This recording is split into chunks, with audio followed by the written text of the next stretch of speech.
नमस्कार, कैसे हैं आप सभी लोग। स्वागत है आपका हफ्ते का पहला दिन और फिक्र है हमें आपकी। मैं हूं निशांत चतुर्वेदी और आज का फोकस राम मंदिर में चढ़ावा चोरी के नए अपडेट पर।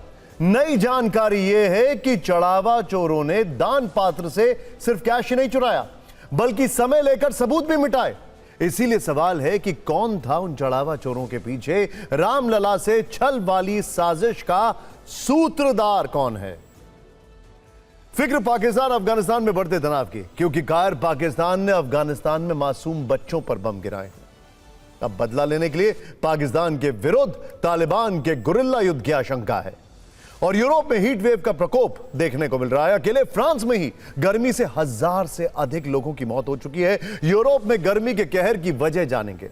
इसके अलावा ट्रंप के लिए क्या अमेरिका नहीं फैमिली फर्स्ट है? क्या व्हाइट हाउस ट्रंप के बेटों के लिए बिजनेस में लाभ कमाने का ठिकाना बन चुका है? और दिल्ली में प्रदूषण से लड़ने के लिए आज ईवी पॉलिसी 2026 को मंजूरी दी गई है। इस पर हम वातावरण के लिए शुद्ध लाभ और बाइक कंपनियों के लिए फिक्र का कार्ड दोनों दिखाएंगे। लेकिन पहले राम मंदिर चढ़ावा चोरी पर आज की बड़ी खबर। फिक्र की शुरुआत आज उस खबर से जिसने करोड़ों राम भक्तों की आस्था को गहरी चोट पहुंचाई है। कहानी है सबूत मिटाने और माल उड़ाने की। यह राम मंदिर चढ़ावा कांड की वो चंपत स्टोरी है जो किसी सस्पेंस थ्रिलर से कम नहीं है। एक ऐसा रहस्य जहां हर दिन साजिश की नई परतें खुलकर सामने आ रही हैं। रोज नए किरदार बेनकाब हो रहे हैं। पुलिस के रेडार पर बैंक के बाबू से लेकर ट्रस्ट के रसूखदार तक आ चुके हैं और करोड़ों राम भक्तों के जहन में सुलग रहे हैं कुछ चुभते हुए सवाल। सवाल नंबर 1, ध्यान से देखिए। क्या चढ़ावा चोरी के सबूत मिटाए गए? बड़ा ऑब्वियस सा सवाल है। और माल उड़ाया गया, इसके कुछ फैक्ट्स हैं, हम आपको समझाने और दिखाने की कोशिश करेंगे। सवाल नंबर 2, 5 जून को चोरी पता चली तो एफआईआर में 20 दिन क्यों लग गए? यह भी बट ऑब्वियस है। सवाल नंबर 3, राम मंदिर ट्रस्ट अपने स्तर से गुप्त जांच क्यों करवा रहा था? इसका ऑब्जेक्टिव क्या था? सवाल नंबर 4, शक के दायरे में ट्रस्ट है तो ट्रस्ट के एक भी पदाधिकारी पर एफआईआर क्यों नहीं? और सवाल नंबर 5, क्या चढ़ावे की निगरानी करने वाले ही साजिश के सूत्रधार थे? पुलिस का इन्वेस्टिगेशन शायद राम भक्तों को इन सवालों के जवाब दे सकता है, लेकिन अब तक की पड़ताल और रिकॉर्ड से एक निष्कर्ष निकलकर सामने आ रहा है और वो ये है, सबूत मौजूद थे, चोरी का भी पता चल चुका था, इसके बावजूद भी शायद चोरी छिपे साक्ष्यों को मिटाया जा रहा था और राम मंदिर से चढ़ावा चोरी होता रहा। अब यह करोड़ों भक्तों के साथ छल नहीं तो फिर क्या है? इस पेचीदा मामले में और भी कई डेवलपमेंट्स हैं। फिक्र के दर्शकों के लिए हमने पूरी तारीख और सवालों वाली एक क्रोनोलॉजी सरल शब्दों में तैयार की है, जिनसे आपको कई सवालों के जवाब मिल सकते हैं। पहले आज के कुछ अपडेट्स देख लेते हैं। पहला अपडेट तो यह है कि चढ़ावा कांड के 8 अभियुक्तों को 13 जुलाई तक न्यायिक हिरासत में भेज दिया गया है, यानी 14 दिन वो जेल में रहेंगे। जज के सामने पुलिस ने कहा कि अभी जांच पूरी नहीं हुई है और सबूत जुटाने के लिए और वक्त चाहिए, इसीलिए अभियुक्तों को जेल भेज दिया जाए। यानी पुलिस ने अभियुक्तों की रिमांड नहीं मांगी। पहली पेशी पर भी पुलिस ने रिमांड नहीं मांगी थी। यह भी अपने आप में एक सवाल है। दूसरा अपडेट यह है कि राम मंदिर ट्रस्ट के महासचिव रहे चंपत राय का बयान दर्ज किया गया है। साथ ही ट्रस्ट के सदस्य और एफआईआर दर्ज करवाने वाले कृष्ण मोहन का बयान रिकॉर्ड किया गया है। अनिल मिश्रा और गोपाल राव का स्टेटमेंट भी लिया जाएगा। जांच के दौरान लगभग 140 लोगों से पूछताछ हो सकती है। तीसरा अपडेट यह है कि सुप्रीम कोर्ट ने अयोध्या मामले में सीबीआई जांच की याचिका पर तुरंत सुनवाई से इनकार कर दिया। इसके अलावा फैजाबाद के वकीलों ने चंपत राय, अनिल मिश्रा और गोपाल राव को अयोध्या छोड़ने का अल्टीमेटम दिया है। उनसे 3 दिन में अयोध्या छोड़ने को कहा गया है। चौथा अपडेट यह है कि जिस गोपाल राव से एसआईटी ने पूछताछ की थी, उन्हीं की निगरानी में चढ़ावे की गिनती हो रही है। यह भी एक सवाल है कि जो एसआईटी के रेडार पर थे, उन्हें अभी भी निगरानी का जिम्मा मिला हुआ है। इतना ही नहीं, जांच की आंच अब सीधे बैंकों तक पहुंच गई है। पुलिस ने गणना प्रक्रिया से जुड़े बैंक कर्मियों का ब्यौरा मांगा है अभियुक्तों के बैंक खातों का भी विवरण मांगा गया है। इस सिलसिले में गगनदीप और रत्नेश नाम के 2 बैंक कर्मचारियों को नोटिस भी दिया गया है। मंदिर में दान पेटियों में नोटों की गिनती और कलेक्शन का काम स्टेट बैंक के पास है। टिन्नू यादव और उसकी पत्नी का खाता भी इसी बैंक में है। Excuse me. पुलिस ने टिन्नू यादव, उसकी पत्नी, अन्य अभियुक्त और ट्रस्ट से जुड़े लोगों के बैंक अकाउंट्स की डिटेल्स के लिए कुछ बैंकों से संपर्क भी किया। मैं state bank of India Ayodhya के सामने मौजूद हूं और इसमें ट्रस्ट का बैंक अकाउंट तो है ही, लेकिन इसके अलावा अगर बात करें तो टिन्नू यादव और उसकी पत्नी का भी बैंक अकाउंट है। आज पुलिस टीम यहां पर पहुंची थी और नोटिस सर्व किया है। उनके बैंक खातों से जुड़े हुए डिटेल्स देने को कहा गया है। उसके अलावा अगर हम बात करें तो सामने आप देखिए, यहीं पर बैंक ऑफ बड़ौदा है, यहां भी पुलिस टीम पहुंची थी और यहां भी नोटिस दिया गया है। उसके अलावा अगर हम बात करें तो बैंक ऑफ बड़ौदा के साथ साथ केनरा बैंक, जो कि उसके ठीक बगल में है, केनरा बैंक में भी पहुंची थी और केनरा बैंक में भी इसी तरह का नोटिस सर्व किया गया है। तो जितने भी आरोपी हैं उनसे जुड़े हुए बैंक अकाउंट डिटेल्स पुलिस खंगाल रही है। उसमें कितने पैसे हैं, उनके क्या ट्रांजैक्शन हुए हैं, मनी ट्रेल को पकड़ने के लिए पुलिस अपने इन्वेस्टिगेशन को आगे बढ़ा रही है और उसी के तहत ये नोटिस आज दिया गया था। स्टेट बैंक समेत 4 और बैंक हैं जिनको ये नोटिस दिया गया है और उनसे डिटेल मांगी गई है। देखिए, बड़ा अपडेट यह है कि बयान दर्ज करवाने के बाद चंपत राय दिल्ली आ चुके हैं और अब बहस नई व्यवस्था को लेकर शुरू हो गई है। सवाल यह है कि क्या पारदर्शिता के नाम पर बदलाव की कोशिश को वीएचपी ट्रस्ट और संत समाज स्वीकार करेगा या फिर इसे मंदिरों को सरकारी नियंत्रण में लाने की कोशिश समझा जाएगा। सूत्रों के मुताबिक राम मंदिर के प्रशासनिक ढांचे में बड़े बदलाव पर मंथन तेज हो गया है। तिरुपति बालाजी की तर्ज पर सीईओ वाली व्यवस्था और प्रशासनिक बदलाव पर चर्चा चल रही है। चर्चा है कि प्रशासनिक जिम्मेदारी एक अनुभवी अधिकारी को सौंपी जा सकती है।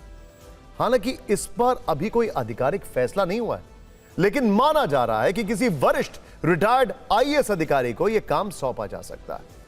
वैसे वीएचपी का मानना है कि पूरे ट्रस्ट को बदलने की आवश्यकता नहीं और कई संत समाज भी इस प्रस्ताव के पक्ष में नहीं। आरएसएस और संत समाज का जोर पारदर्शी और व्यवस्थित संचालन पर है और अब सबकी निगाहें 6 जुलाई को ट्रस्ट के प्रस्तावित बैठक पर है। सवाल है कि क्या ट्रस्ट में सीईओ मॉडल लागू होगा? क्या ट्रस्ट, वीएचपी और संत समाज किसी सहमति पर पहुंच पाएंगे?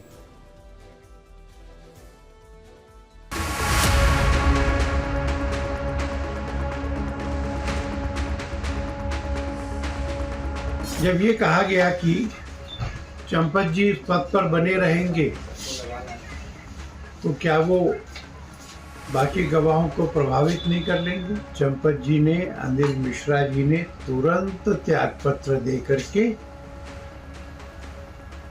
और जांच तेजी से आगे बढ़े इसका रास्ता स्पष्ट कर दिया। ट्रस्टीज की भी बराबर की उत्सुकता है कि सत्य सामने आए, दोषी लोग पकड़े जाएं, दंडित। अयोध्या में बनेगा राम मंदिर और चलाएंगे ब्यूरोक्रेट्स। जिसकी राजधानी है वही चलाएगा। मैं बड़ी विनम्रता पूर्वक ये प्रार्थना करना चाहता हूं, चाहे कोई आईएएस हो, चाहे कोई आईएएस के पिताजी हों, राम जन्मभूमि को संत परंपरा से चलना चाहिए। भ्रष्टाचार का कोई सबसे बड़ा अधिष्ठान है तो ब्यूरोक्रेसी है। राम जन्मभूमि उनके हाथ में नहीं जानी चाहिए। वो सीओ का करेगा? क्यों सीओ के क्यों रखा जाए? बिना महंत के या बिना पुजारी के कोई मंदिर होता है? कोई मंदिर भारतवर्ष में जितने मंदिर हैं, बिना महंत के या बिना पुजारी के व्यवस्था के कौन सी के महंत स्थान? अयोध्या में इस प्रकार से ऐसा कार्य चलेगा नहीं। चलाएंगे लोग तो जीवन भर ये संसार से कटे रहेंगे। मठ मंदिरों की व्यवस्थाओं को चलाने का अधिकार किसी सत्ता और सरकार के पास नहीं होना चाहिए, परंतु दुर्भाग्यपूर्ण यह है कि मस्जिद वक्फ बोर्ड के पास हो, चर्च काउंसिल ऑफ इंडिया के पास हो, गुरुद्वारे एसजीपीसी के पास हो, परंतु हिंदू मंदिर इन पर सरकारी अधिकारी कुंडली मार के बैठे हो। इस बात का अंदाजा अब सभी को है कि जड़ावा चोरी का खेल हफ्तों या महीनों से नहीं, वर्षों से चल रहा था, लेकिन किसी को खबर या तो थी नहीं या लगने नहीं दी गई। और जब इसकी भनक लगी तो गुप्त जांच शुरू हो गई। सूत्रों के अनुसार चोरी का मामला सार्वजनिक होने से पहले ही 4 जून को मंदिर ट्रस्ट को इसकी जानकारी मिल गई थी। इसके अगले ही दिन 5 जून को ही ट्रस्ट के पदाधिकारियों ने निजी सुरक्षा कर्मियों और पुलिस के साथ मिलकर अभियुक्तों के घरों से करीब 58 लाख रुपए बरामद कर लिए थे, जबकि शेष रकम अभियुक्तों ने अपने बैंक खातों से निकलवाकर 8 जून तक ट्रस्ट को लौटा दी थी। कई मामलों में अभियुक्तों ने लिखित रूप से रकम सौंपी, जिस पर उनके परिवार के दस्तखत भी हैं। कुल मिलाकर लगभग 80 लाख रुपए की रिकवरी होने के बावजूद करीब 20 दिन तक एफआईआर नहीं करवाई गई, जिससे ट्रस्ट पदाधिकारी चंपत राय और अनिल मिश्रा की भूमिका पर गंभीर सवाल खड़े हो गए हैं। सूत्रों का दावा है कि चढ़ावे की गिनती में लगे कुछ कर्मचारी लंबे समय से रकम में हेराफेरी कर रहे थे। इसीलिए आशंका है कि वास्तविक चोरी की रकम बरामद राशि से कहीं ज्यादा हो सकती है। जांच एजेंसियां अब इस पूरे नेटवर्क और संभावित बड़े वित्तीय नुकसान की भी पड़ताल कर रही है। जांच के दौरान सबसे अधिक संदेह टिन्नू यादव पर जताया जा रहा है। सूत्रों का कहना है कि उसके पास चढ़ावे में दिए गए आभूषण और अन्य धातुएं भी मिली। अब दिलचस्प यह है कि जब अन्य अभियुक्तों के घर से रिकवरी हो रही थी, तब पहले दिन टिन्नू के घर जांच टीम नहीं पहुंची। दावा है कि पूछताछ के बाद उसने केवल 1 लाख रुपए मंगवा कर दिए, जिससे यह सवाल उठ रहा है कि क्या उसे बाकी रकम और सामान ठिकाने लगाने का मौका मिला। एक और चौंकाने वाली बात यह है कि रिकवरी के लिए ट्रस्ट के आधिकारिक वाहन का इस्तेमाल नहीं किया गया, क्योंकि नियम के हिसाब से इन गाड़ियों का इस्तेमाल करने पर रिकॉर्ड में लिखना पड़ता है। इसीलिए निजी वाहनों के जरिए रिकवरी की गई। तो सवाल यह है कि क्या ट्रस्ट गुपचुप तरीके से चढ़ावा चोरी के मामले में इन्वेस्टिगेशन कर निपटाना चाहता था, और क्या रकम की रिकवरी भी इसलिए की जा रही थी कि अगर कभी सवाल उठा तो यह दलील दी जा सकती है कि चढ़ावा तो मौजूद है, लेकिन भेद खुल गया। इसीलिए अब ट्रस्ट की व्यवस्था पर ही लोगों का ट्रस्ट खत्म हो रहा है। देखिए, इन्वेस्टिगेशन का एक सबसे इंपॉर्टेंट एस्पेक्ट यह है कि आपकी आमदनी कितनी है और आपके पास पैसा कितना है या आपके एसेट्स कितने हैं। ये अपने आप में बहुत सारी चीजें खोल कर सबके सामने रख देगा। फिक्र के दर्शकों के लिए हमने तारीख के साथ चढ़ावा चोरी कांड की पूरी टाइमलाइन तैयार की है। ध्यान से देखिएगा। 4 जून को ट्रस्ट महासचिव रहे चंपत राय ने पुलिस को चोरी की जानकारी दी। सवाल है कि चंपत राय को चोरी की जानकारी कैसे और किससे मिली, ये सारे सवाल हैं। 5 जून को अयोध्या पुलिस ने संदिग्धों के ठिकाने पर रेड मारी। क्या यह बात सिर्फ चंपत राय और अनिल मिश्रा को पता थी? 5 जून को ही चोरी के 80 लाख बरामद हो गए। अब सवाल यह है कि चढ़ावा चोरी की बरामद रकम कहां रखी गई थी? 5 जून को अनुकल्प मिश्रा के घर पर रेड पड़ी, चोरी की रकम भी मिली, तो एफआईआर दर्ज क्यों नहीं हुई? इसके 8 दिन बाद 13 जून को सरकार ने एसआईटी बनाने का ऐलान किया। फिर सवाल वही है कि जब एफआईआर नहीं हुई थी तो क्या इस दौरान सबूत गायब किए गए? 15 जून को एसआईटी जांच के लिए अयोध्या पहुंची, यानी चोरी का पता चलने के 10 दिन बाद। तो क्या इन 10 दिनों में कुछ छिपाया गया या क्या क्या छिपाया गया? 15 जून को यह पता चला कि 27 अप्रैल से पहले की सीसीटीवी फुटेज नहीं है। क्या गारंटी है कि उससे पहले चढ़ावा चोरी नहीं होता था? 25 जून को 8 लोगों के खिलाफ एफआईआर दर्ज हुई, यानी चोरी का पता चलने के 20 दिन बाद। क्या इन 20 दिनों में चढ़ावा चोरी के सबूत पूरी तरह मिटा दिए गए? 25 जून को ट्रस्ट की शिकायत पर एफआईआर दर्ज हुई। तो सवाल है कि चंपत राय और अनिल मिश्र पर सबूत मिटाने का केस क्यों नहीं किया गया? 25 जून को एसआईटी रिपोर्ट ट्रस्ट को दी गई, यानी जो जांच के घेरे में थे उसे एसआईटी रिपोर्ट क्यों दी गई? 27 जून को चंपत राय और अनिल मिश्रा का इस्तीफा हुआ, लेकिन पैसों की हेराफेरी में कोषाध्यक्ष का इस्तीफा क्यों नहीं हुआ? 26 जून और 29 जून को 8 अभियुक्तों को कोर्ट में पेश किया गया, लेकिन पुलिस ने रिमांड क्यों नहीं मांगी? सवाल यह है कि पुलिस ने आरोपियों की रिमांड क्यों नहीं मांगी? हमारे इन्वेस्टिगेशन में एक महत्वपूर्ण सवाल यह भी है कि क्या चढ़ावे की गणना से जुड़े संदिग्ध कर्मचारियों को कोई बचा रहा था? कोई मास्टरमाइंड, कोई अम्ब्रेला, और इसे लेकर ट्रस्ट के पदाधिकारियों पर उंगली उठ रही। सूत्रों के अनुसार दान की गणना में लगे कुछ कर्मियों पर 3 महीने पहले ही संदेह जताया गया था और ऐसे कर्मचारियों को हटाने की प्रक्रिया भी शुरू कर दी गई थी, लेकिन ट्रस्ट के वरिष्ठ पदाधिकारियों के हस्तक्षेप के कारण कार्रवाई रुक गई। सवाल यह है कि वो पदाधिकारी कौन हैं जो इन चोरों को बचा रहे थे। अब जांच में सवाल उठ रहा है कि यदि उस समय संदिग्ध कर्मियों को हटा दिया गया होता तो क्या करोड़ों रुपए के चढ़ावे में कथित हेराफेरी रोकी जा सकती थी। सूत्रों के मुताबिक दान की गणना में लगे कर्मचारियों की नियुक्ति स्टेट बैंक के जरिए एक आउटसोर्सिंग कंपनी ने की थी। अनुकल्प मिश्रा, लवकुश मिश्रा, मनीष यादव, रमाशंकर मिश्रा, अवनीश और करुणेश शुक्ला समेत कई कर्मचारी लंबे समय से इसी काम में लगे थे। बैंक के एक अधिकारी को इनके काम पर संदेह हुआ, जिसके बाद उन्हें बदलने की प्रक्रिया शुरू की गई। बताया जाता है कि बैंक ने ट्रस्ट को भी इस प्रस्ताव की जानकारी दी थी। इसी दौरान संबंधित कर्मचारियों ने ट्रस्ट के पदाधिकारियों से उन्हें नहीं हटाने का अनुरोध किया। सूत्रों का दावा है कि ट्रस्ट के महासचिव चंपत राय, सदस्य अनिल मिश्रा और निर्माण सहायक गोपाल राव ने हस्तक्षेप करते हुए बैंक अधिकारियों से कहा कि किसी भी कर्मचारियों को नहीं हटाया जाए। इसके बाद बदलाव की प्रक्रिया रोक दी गई।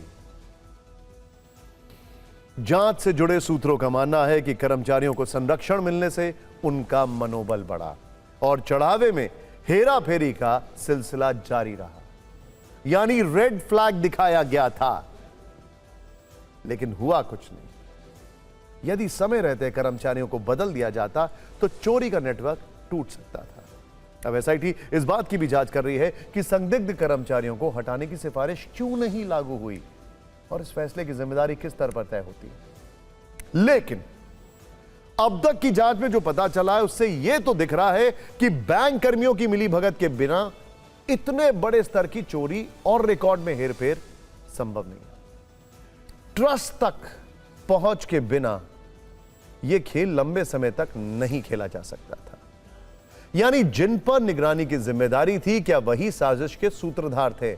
एसआईटी की शुरुआती जांच में बैंक के 2 कर्मचारियों की भूमिका संदिग्ध मिलती है। दान की गिनती के लिए कर्मचारी कॉन्ट्रैक्ट पर तैनात किए गए थे, जबकि पूरी प्रक्रिया की निगरानी की जिम्मेदारी बैंक के 2 कर्मचारियों की थी। इनके नाम है रत्नेश चतुर्वेदी और गगनदीप। गणना से लेकर रकम बैंक में जमा होने तक दोनों हर चरण में मौजूद थे। पुलिस सूत्रों के मुताबिक जांच में दोनों की मिलीभगत के पुख्ता प्रमाण मिले हैं।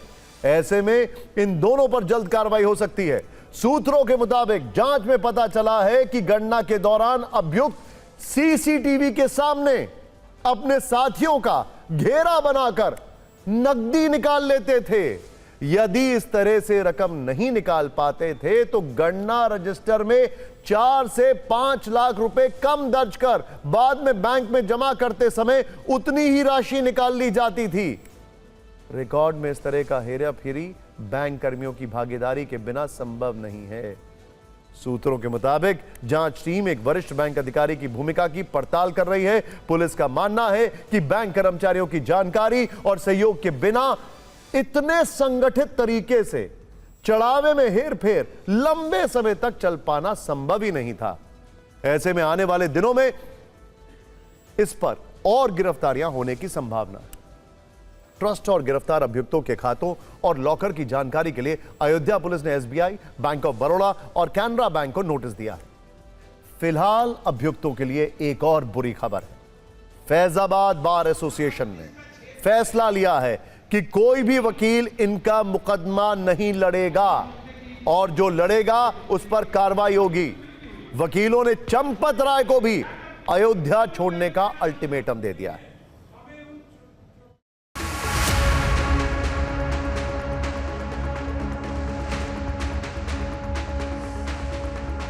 क्या निर्णय लिया गया है और आगे आप लोग किस तरीके से इस पूरे प्रकरण को देखते हैं उसके बारे में? आरोपी अभी जो आए हैं जेल में, इनके अपितु आरोपी और भी हैं जो अच्छे आरोपी हैं, जिन पर गवर्नमेंट हाथ नहीं डालना चाहती है। उन लोगों के भी नाम आने चाहिए। केवल ये लिख के दे देना कि ये लोग भाग लिए, इनको इस्तीफा दे दिए, ऐसा कर दिए, ये पनिशमेंट नहीं है। आरोपी है तो पनिशमेंट उसके लिए तय होना चाहिए, जो न्यायालय तय करेगा उनको न्यायालय के कटघरे में आना चाहिए। इस बात की पहल अधिवक्ता संघ अयोध्या करेगा।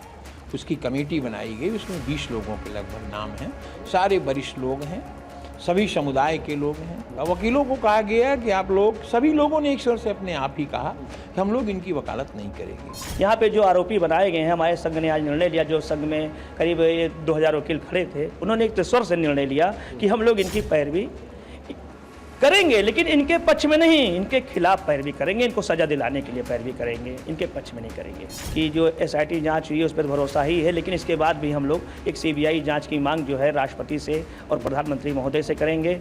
और जो बड़े बड़े मुलजिमों को बचाया गया, उनका नाम आप सब लोग जान रहे, चंपत राय है, अनिल मिश्रा हैं, गोपाल राव हैं, इनको अगर मुलजिम नहीं बनाया जाता है जल्द से जल्द, तो हम लोग 173(4) में न्यायालय पर मुकदमा दाखिल करके, ये BNS की नई धारा 173(4) जिसमें FIR न्यायालय दर्ज करती है, ठीक है, FIR इन लोग के खिलाफ दर्ज कराएंगे। इस वक्त एक बड़ी खबर आ रही है, स्टैंड बाय, राम मंदिर ट्रस्ट की बैठक की तारीख में बदलाव। अब 6 जुलाई को राम मंदिर ट्रस्ट की बैठक होगी। चंपत राय का इस्तीफा मंजूर कर सकता है ट्रस्ट, अनिल मिश्रा का भी इस्तीफा हो सकता है मंजूर। मंदिर ट्रस्ट में 3 नए सदस्यों की हो सकती है एंट्री।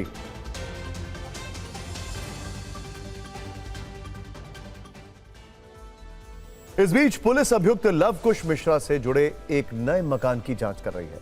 अयोध्या के शहादतगंज इलाके में यह घर बहुत तेजी से बनाया गया। अनुकल्प मिश्रा का रिश्तेदार लव कुश मिश्रा काउंटिंग करने वाली टीम का सदस्य था। वहीं एक और अभियुक्त अविनाश शुक्ल के माता पिता अपने बेटे की गिरफ्तारी से काफी आहत दिखाई दे रहे हैं। चंदा चोरी में नाम आया था उनका, तो इसको लेकर क्या कहेंगे? अब हमको नहीं मालूम है। राम मंदिर में जो चढ़ावा आता है उसमें गिरफ्तारी हुई है, जिसमें आपका बेटा भी है। खबरों में आ रहा है कि 20 लाख रुपए बरामद किए। हमको आपका नहीं मालूम होगा बारे में, नहीं हमको नहीं मालूम। तो आपको पता चला कि वो चंदा चोरी में उनका नाम आया है, पकड़े गए हैं, तो आप लोगों को दुख नहीं है इस बात का? अब चाहे दुख अब का करी, जब नालायक है तब दुख करी कि अपन सही देखिए भाई। तो जैसे भगवान राम का पैसा अगर चोरी हुआ, हाँ, तो इसको लेकर के आप लोगों को कहीं से मलाल नहीं है कि इस तरीके का काम नहीं करना चाहिए साहब। हमको बहुत कष्ट है कि जो नालायक ऐसे किसी कहने किया हो, तो बहुत हमको कष्ट है। इसलिए कि ऐसा नालायक औलाद हमारे पास फंसावा गया है, चाहे हमारे बच्चा को फंसाया जाता है। वैसे चढ़ावा चोरी कांड पर राजनीति अपनी रफ्तार, बल्कि पूरी रफ्तार से आगे बढ़ रही है। यूपी कांग्रेस अध्यक्ष अजय राय के नेतृत्व में कल कांग्रेस नेताओं का 9 सदस्यीय दल अयोध्या जाएगा। इसमें सांसद, विधायक और नेता शामिल होंगे। कांग्रेस के प्रतिनिधिमंडल में अमेठी के सांसद किशोरी लाल, सीतापुर के सांसद राकेश राठौर, प्रयागराज के सांसद उज्जवल रमण सिंह और बाराबंकी के सांसद तनुज पुनिया शामिल हैं। चढ़ावा चोरी को लेकर कांग्रेस नेता विरोध प्रदर्शन भी कर सकते हैं। चढ़ावा चोरी मामले में आज किस तरह बयानबाजी हुई, आइए देखते हैं।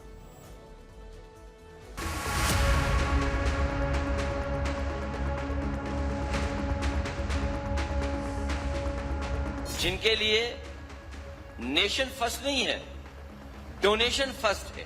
प्रभु श्री राम जी की कृपा है कि भारतीय जनता पार्टी डोनेशन के मामले में फंस गई, और ये प्रभु श्री राम की कृपा है कि तमाम लोग उसमें बिल्कुल एक्सपोज हो गए हैं। जिस तरीके से यूपी में उन्हें हराया है, और अभी भी वो सबक नहीं सीख रहे हैं।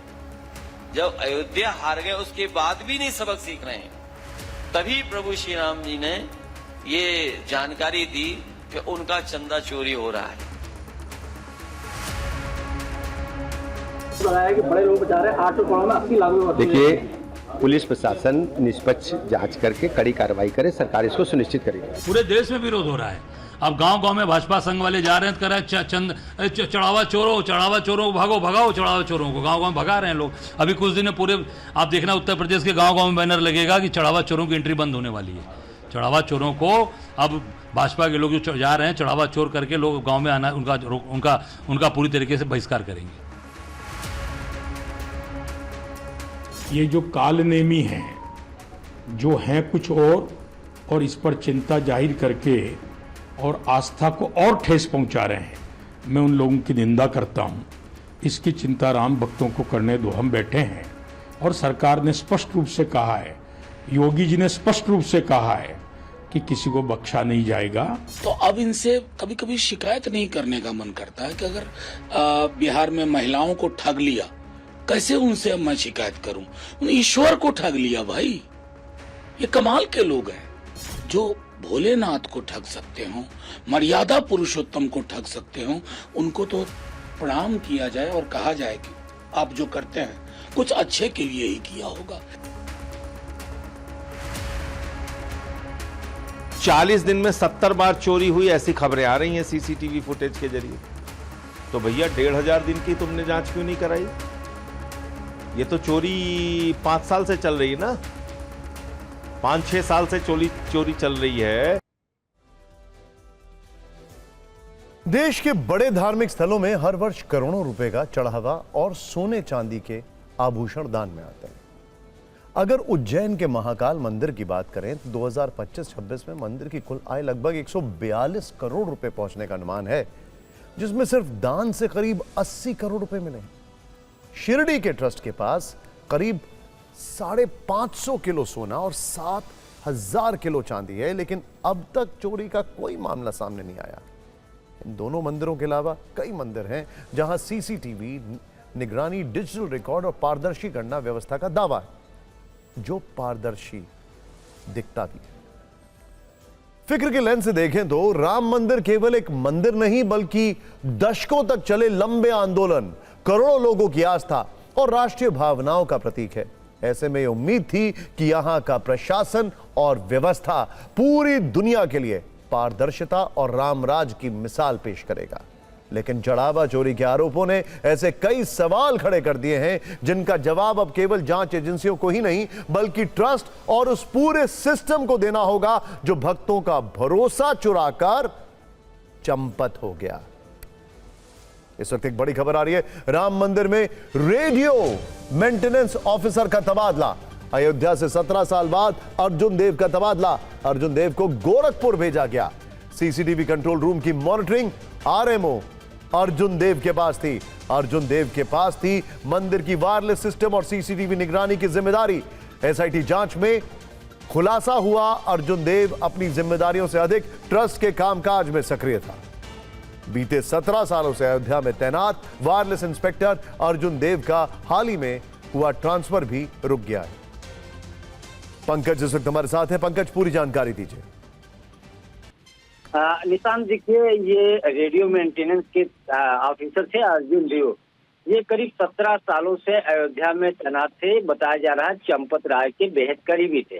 कई बार स्थानांतरण होने के बाद उनका स्थानांतरण रोक दिया जाता था सिफारिश के आधार पे। लेकिन खास बात यह है कि चिन्नू यादव और अर्जुन देव जैसे लोगों की भूमिका सबसे ज्यादा, जो ट्रस्ट में या बाहर आने जाने में लोगों को दखलंदाजी सबसे ज्यादा थी, क्योंकि कंट्रोल रूम की सारी मॉनिटरिंग की जिम्मेदारी इनके पास थी। वायरलेस सेट था, वही वायरलेस सेट चिन्नू यादव के पास भी था, तो इनकी भूमिका संदिग्ध थी। आखिरकार अब इनका तबादला कर दिया गया। कई बार तबादले हुए, लेकिन उन्होंने तबादले अपने ताकत के बल पे, लोगों की पैरवी की दखलंदाजी की वजह से रोकवा लेते थे। लेकिन अब इनको फिलहाल भेज दिया गया है। हालांकि जांच के दायरे में ये भी है, अगर पुलिस को जरूरत लगेगी तो उनको नोटिस भेज करके पूछताछ के लिए बुला सकती है। लेकिन पूरे मामले में एक तरीके से संदिग्ध भूमिका थी। इनकी जो व्यवस्था थी वो लचर थी, लोगों का बाहर आना जाना किस तरीके से गए, कंट्रोल रूम की मॉनिटरिंग करता था और वह किटाकी से बाकायदा एक दूसरे से कम्युनिकेशन होता था, किसको अंदर जाना है, बाहर जाना है। तो ये सब चीजें इनके पास थी। इसी वजह से इनका अब तबादला होगा, क्योंकि कई बार तबादले कैंसिल हुए। आखिरकार शासन ने, पुलिस विभाग ने इनका फिलहाल तबादला गोरखपुर कर दिया गया। राम मंदिर कंट्रोल रूम में नए लोगों की तैनाती होगी। शुक्रिया इस जानकारी के लिए आपका। एक्शन तो हो रहा है, लेकिन रिएक्शन के तौर पर हुजूर आते आते बहुत देर कर दी। खैर, फिक्र अब दिल्ली की, जहां ईवी वाली नई रेस चर्चा का विषय है, जिसे लेकर देश की राजधानी में एक बड़ा फैसला हुआ है। दिल्ली में प्रदूषण से लड़ने के लिए आज ईवी पॉलिसी 2026 को मंजूरी दे दी गई है। लेकिन इस पॉलिसी से कैसे महंगी और प्रीमियम बाइक्स बनाने वाली कंपनियों के लिए फिक्र का हॉर्न बजा है, ये देखते हैं। देखिए, दिल्ली में नई इलेक्ट्रिक व्हीकल पॉलिसी 1 जुलाई 2026 से लागू होगी। जो 31 मार्च 2030 तक लागू रहेगी। दिल्ली सरकार का 4 वर्षों में करीब 15,000 करोड़ रुपए खर्च करने का प्लान है।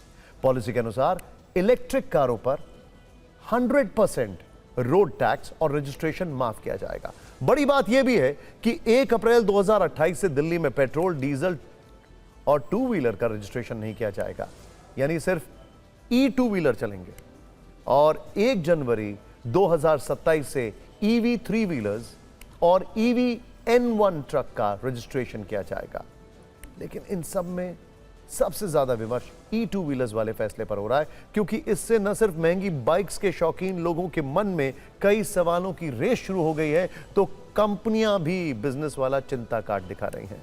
वजह समझते हैं। देखिए, दिल्ली में ईवी पॉलिसी के अनुसार अप्रैल 2028 के बाद से 2 व्हीलर शोरूम में सिर्फ ई बाइक बिकेंगी और EV 2 व्हीलर मिलेंगे।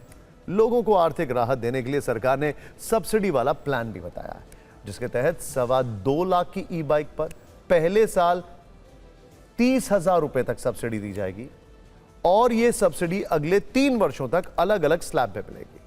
ई बाइक्स पर सरकार का फोकस इसलिए है क्योंकि उसके अनुसार दिल्ली में गाड़ियों से होने वाले प्रदूषण में तकरीबन 33% पोल्यूशन कमर्शियल वाहनों और 46% 2 व्हीलर्स और 3 व्हीलर से होता है।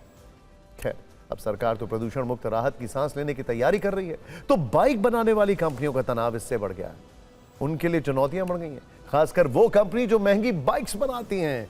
अभी रॉयल एनफील्ड, बजाज और KTM जैसी कई बड़ी कंपनियां महंगी बाइक बनाती हैं, जिनमें भारी भरकम इंजन की वजह से पावर भी ज्यादा होती है और रेंज भी।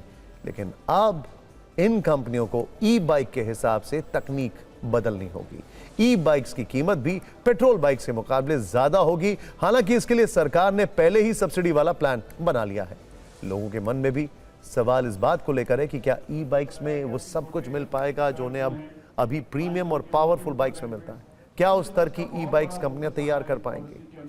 रिपोर्ट्स के अनुसार पिछले कुछ वर्षों में महंगी और प्रीमियम सेगमेंट की बाइक्स का ट्रेंड तेजी से बढ़ रहा है। देश में 200 सीसी से ऊपर के इंजन क्षमता की बाइक्स की बिक्री तेजी से बढ़ी है। 150 सीसी से 200 सीसी के सेगमेंट में सालाना आधार पर करीब 29% वृद्धि हुई है। इस ट्रेंड से अगर अनुमान लगाएं तो दिल्ली में भी महंगी बाइक्स में इजाफा हुआ है। बाइक्स के शौकीन लोग बढ़ चढ़कर ऐसी बाइक्स पर पैसा लगा रहे हैं जो उन्हें लॉन्ग रेंज की सुविधा दे। आपने देखा होगा, अब दुर्गम पहाड़ों पर भी लोग बाइक से पहुंच रहे हैं। प्रीमियम बाइक्स में ज्यादा पावर भी मिलती है, लेकिन क्या यही पावर ई बाइक्स में मिलेगी? इसके अलावा प्रीमियम फील के लिए भी लोग इस तरह के 2 व्हीलर्स खरीदते हैं और ऐसा मानते हैं कि जब उन्हें बेचा जाता है तो रीसेल वैल्यू भी अच्छी मिल जाती है। लेकिन उनकी ये उम्मीद क्या ई बाइक्स के साथ पूरी होंगी? इसे लेकर भी सवाल है। वैसे सरकार कह रही है कि उसकी तैयारी पूरी है और सबसे बड़ा सवाल तो यह है, रिचार्जिंग फैसिलिटी कितनी होगी?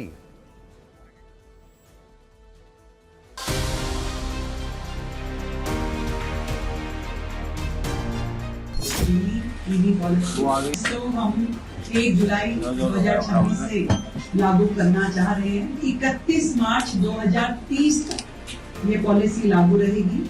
पूरी की पूरी पॉलिसी इलेक्ट्रिक व्हीकल्स के ऊपर केंद्रित है, जिसके माध्यम से हम चाहते हैं दिल्ली शहर पूरी तरीके से धीरे धीरे पॉल्यूशन फ्री सिटी में कन्वर्ट हो। दिल्ली में तो आसान है अरविंद केजरीवाल के कामों को नाम बदल के अपना बता देना, पर आज 2026 के भारत में जरूरत है कि अरविंद केजरीवाल जी द्वारा बनाई हुई ईवी पॉलिसी, जिसका नाम बदलकर दिल्ली में भाजपा क्रेडिट ले रही है, वो हर जगह इम्प्लीमेंट हो।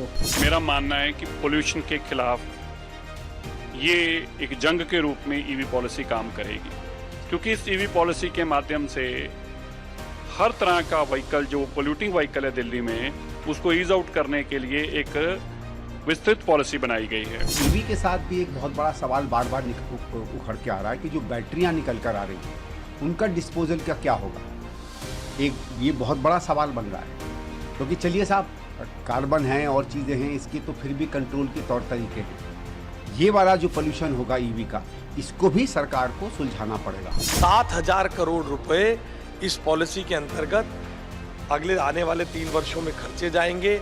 नया सब्सिडी पर, स्क्रैपिंग पर, इंफ्रास्ट्रक्चर पर और साथ ही साथ नए वाहनों की, बड़े वाहनों की खरीद पर रोड टैक्स में भी छूट दी जाएगी।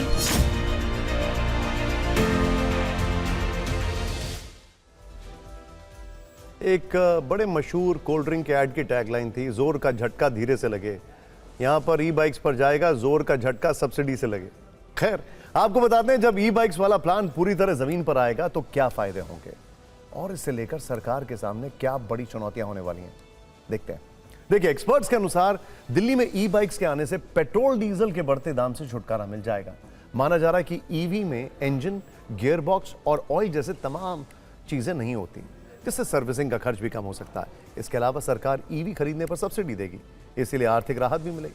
लेकिन ईवी टू व्हीलर्स की रेंज बढ़ानी होगी और ऐसी बाइक तैयार करनी होगी जो एक चार्ज पर लंबी दूरी का सफर तय कर सके, क्योंकि दिल्ली नहीं है, वो एनसीआर है। उसके बगल में फरीदाबाद है, गुड़गांव है, उसके बगल में सोनीपत भी है, पानीपत भी है। तो ईवी बाइक कहां तक जाएगी, ये सोचने वाली बात है। नोएडा भी है, ग्रेटर नोएडा भी है। इसके अलावा सरकार को चार्जिंग इंफ्रास्ट्रक्चर मजबूत करना होगा, यह भी एक बहुत बड़ा चैलेंज है। साल 2028 तक 100% ई बाइक का रजिस्ट्रेशन भी चुनौती होगी, क्योंकि तब पेट्रोल डीजल की बाइक का नया रजिस्ट्रेशन बंद हो जाएगा। इसलिए बड़ा चैलेंज माना जा रहा है, क्योंकि दिल्ली में अभी जो रजिस्टर्ड गाड़ियां हैं उनमें बड़ी संख्या में बाइक्स, स्कूटर यानी टू व्हीलर की है। आंकड़ों के अनुसार दिल्ली में 87,60,000 से ज्यादा गाड़ियां रजिस्टर्ड है। इनमें करीब 59 लाख से ज्यादा सिर्फ बाइक और स्कूटर्स हैं, और यह आंकड़े दिल्ली सरकार ने खुद अपनी रिपोर्ट में बताए। मतलब दिल्ली में कुल गाड़ियों में 67 to 68% टू व्हीलर्स हैं, और अभी दिल्ली में चलने वाली हर 3 में से दूसरी गाड़ी स्कूटर या बाइक है। ऐसे में 1 अप्रैल 2028 से 100% ई टू व्हीलर वाले प्लान पर दिल्ली के लोग क्या कह रहे हैं, आइए देखते हैं।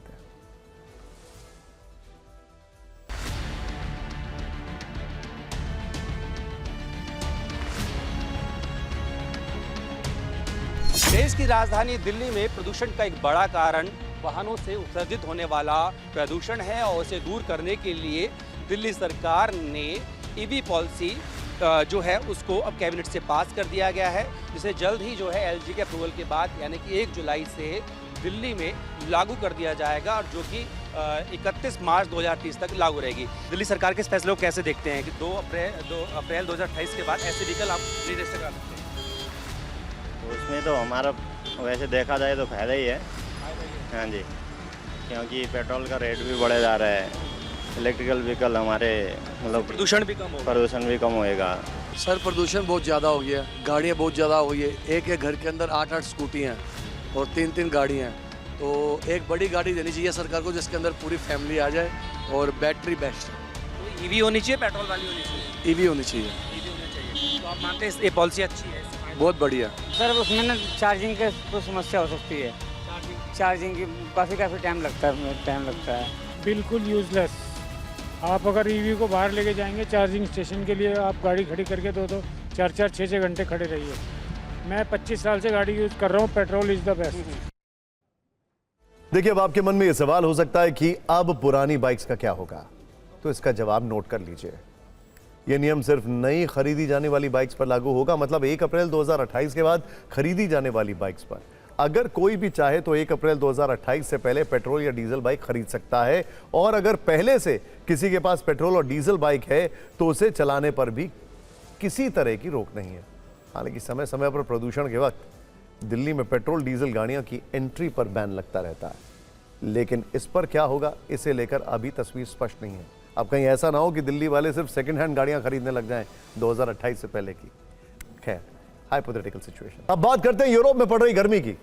इन दिनों जितना तापमान दिल्ली एनसीआर में है, लगभग उतना ही तापमान यूरोप के कई देशों में है, लेकिन यहां जीवन सामान्य चल रहा है और वहां आपदा जैसे हालात हैं। गर्मी के कारण वहां अब तक 1300 लोगों की मौत हो चुकी है। सिर्फ 40 डिग्री के टेम्परेचर ने पूरे यूरोप को भट्टी बना दिया है। लोगों के लिए दोपहर के वक्त काटना मुश्किल हो रहा है। हालांकि रात के तापमान में भी दिन के मुकाबले ज्यादा फर्क नहीं है। ये तस्वीरें जर्मनी की राजधानी बर्लिन से आई हैं। लोगों को गर्मी से राहत दिलवाने के लिए पुलिस की उन गाड़ियों को काम पर लगाया गया है जो दंगे के हालात में सड़कों पर उतरती थी। बर्लिन के एक इलाके में ऐसी ही दो गाड़ियों को देखकर लोगों की भीड़ उनकी तरफ भागी और गाड़ियों से निकल रही बौछार में भीगते हुए गर्मी से राहत पाने की कोशिश की गई। हालांकि दंगे के वक्त गंदा पानी होता है, अभी साफ पानी है। ये देखिए, एक दूसरे इलाके में गाड़ी से फुल फोर्स के साथ पानी की बौछार की गई और दूर पार्क में खड़े लोगों को भिगाया गया। आमतौर पर जो तरीका दंगाइयों को भगाने के लिए किया जाता है वो अब गर्मी से निजात दिलाने के लिए अपनाया जा रहा है। इसी तरह के इंतजामात चेक रिपब्लिक में भी किए गए हैं। वहां तापमान 31 डिग्री के करीब पहुंचा तो लोग गर्मी से बेहाल हो गए। तुरंत सरकार ने पानी के टैंकर सड़कों पर उतारे और अलग अलग इलाकों में उनकी तैनाती की गई। जर्मनी की तरह चेक रिपब्लिक में भी लोगों ने पानी से भीगते हुए गर्मी से राहत पाने की कोशिश की। इन दिनों फ्रांस, इटली, स्पेन समेत यूरोप के ज्यादातर देशों का तापमान 40 डिग्री सेल्सियस से ऊपर है। दिन और रात के तापमान में ज्यादा अंतर न होने के कारण रात को भी गर्मी से राहत नहीं मिल रही है। सबसे ज्यादा दिक्कत यूरोप के उन देशों में हो रही है जहां एयर कंडीशनर लगाना आम बात नहीं थी। यूरोप के ज्यादातर देश गर्मी से परेशान हैं। कहीं लोग अपना पूरा दिन स्विमिंग पूल में बिता रहे हैं तो कहीं नदियों के किनारे डेरा डालकर बैठे हैं। मौसम वैज्ञानिक बता रहे हैं कि ओमेगा ब्लॉक पूरे पश्चिम यूरोप को जकड़ चुका है। यह खतरनाक वेदर पैटर्न है जिसके कारण कई इलाकों में तापमान सामान्य से 18 डिग्री सेल्सियस तक ऊपर पहुंच गया है। वैसे आपकी जानकारी के लिए टाइम मैगजीन के लेटेस्ट आर्टिकल में एक डेटा दिया गया है जो कि बहुत परेशान करने वाला है। यूरोपियन यूनियन में पिछले 4 साल में गर्मी की वजह से 2 लाख लोगों की मौत हो चुकी है। यूरोप में तापमान 40 डिग्री तक पहुंचा तो जनजीवन ठहर सा गया, लेकिन भारत के कई इलाकों में 40 से 45 डिग्री तापमान आम बात है। लेकिन 2 दिन पहले दिल्ली में लोगों को 51 डिग्री वाली गर्मी का एहसास हुआ है। तापमान उतना नहीं था लेकिन महसूस उतना हुआ है। दरअसल शनिवार को दिल्ली का हीट इंडेक्स यानी कि फील लाइक तापमान 51.2 डिग्री सेल्सियस तक पहुंच गया था। यह इस साल की गर्मी का सबसे बड़ा आंकड़ा है, लेकिन उस दिन जो असल तापमान था वो था करीब 41.3 डिग्री सेल्सियस, यानी लोगों को वास्तविक तापमान से करीब 10 डिग्री ज्यादा गर्मी महसूस हुई। मौसम विज्ञान की भाषा में इसे फील लाइक टेम्परेचर या हीट इंडेक्स कहा जाता है। 51 डिग्री वाली गर्मी के बाद सवाल उठने लगा कि असल तापमान से सीधा 10 डिग्री ज्यादा टेम्परेचर क्यों फील हो रहा है? इसकी वजह क्या है? तो इसका कारण भी सरल भाषा में हम आपको समझा देते हैं। गर्मी में जो पसीना आता है वो हमारे शरीर का अपना कूलिंग सिस्टम होता है। जब पसीना सूखता है तो शरीर ठंडा हो जाता है, लेकिन जब हवा में नमी यानी ह्यूमिडिटी ज्यादा होती है तब पसीना जल्दी नहीं सूख पाता है। ऐसी स्थिति में शरीर की गर्मी बाहर नहीं निकल पाती है। नतीजा, शरीर को वास्तविक तापमान से कहीं ज्यादा गर्मी महसूस होती है। यानी अगर तापमान 41 डिग्री हो और हवा में नमी बहुत ज्यादा हो तो शरीर उसे 50 डिग्री से ज्यादा महसूस कर सकता है। इसी वजह से शनिवार को दिल्ली में लोगों को 51.2 डिग्री जैसी भीषण गर्मी का एहसास हुआ। देखिए, अभी एग्जैक्ट तारीख तो बोलना थोड़ा सा मुश्किल होता है क्योंकि हम इसको हर दिन जो है मॉनिटर कर रहे हैं। जैसे ही कंडीशन फेवरेबल बनती है हम उसको इन्फॉर्म करते हैं।